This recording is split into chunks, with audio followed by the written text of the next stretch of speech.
This year's Gulf of Mexico dead zone could be the biggest on record. More Earth changes and geological upheaval, and another update to the New World Order. From the No-Link News Desk for June 19, 2013, the near-record-breaking Midwestern drought of 2012 shriveled corn crops and toasted pasture land. But it did have one positive side effect. The drought significantly reduced the size of the seasonal Gulf of Mexico dead zone. Less rain led to less fertilizer runoff. The dead zone is fed by a buildup of nitrogen-based fertilizer in the Gulf, which meant that the 2012 summer dead zone measured just 2,889 square miles. That's still a zone the size of the state of Delaware, but it was the fourth smallest dead zone on record, and less than half the size of the average between 1995 and 2012.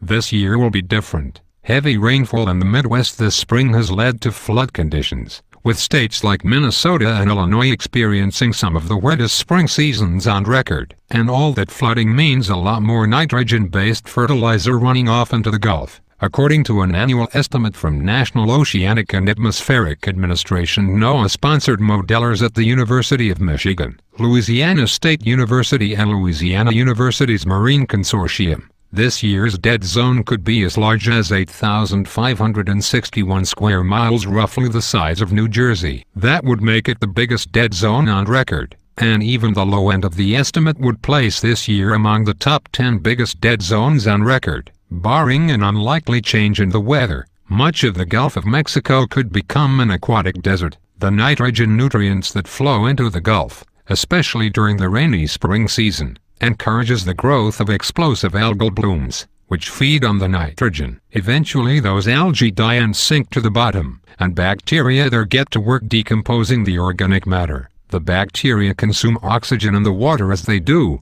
resulting in low oxygen hypoxic or oxygen-free anoxic regions in the bottom and near bottom waters.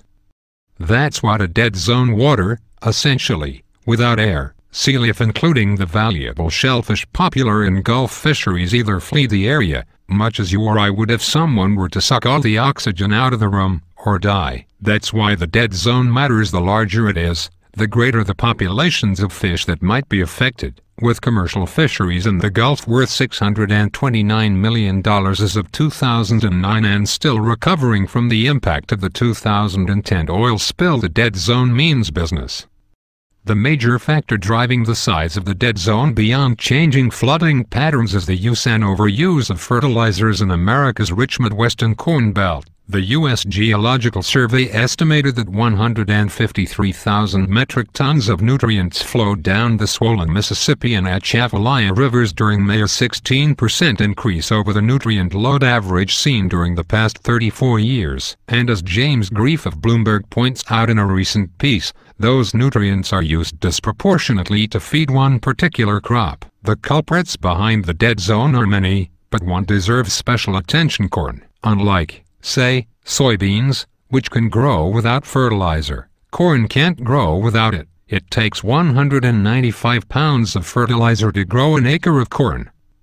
And the U.S. grows a lot of corn, more than any other country. What's more, 40% of the U.S. corn crop is devoted to making ethanol, which fuel companies must blend with gasoline under a congressional mandate. The Gulf dead zone is yet another reason for Congress to kill that mandate.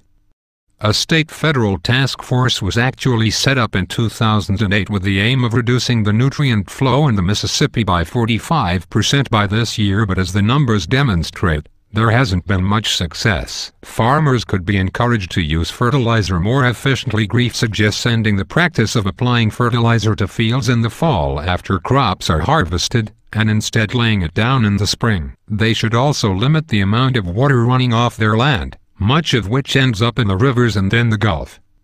Of course, Midwestern farmers care chiefly about the crops in their own fields, not what might be happening in the Gulf of Mexico, hundreds of miles downstream. And the American farmer is just a bit more politically powerful than Gulf fishermen, let alone environmentalists. But that invisible decoupling is what makes today's environmental threats: climate change, ocean acidification, the wildlife trade so devilishly complex. Just thinking about it is enough to suck the oxygen right out of the room.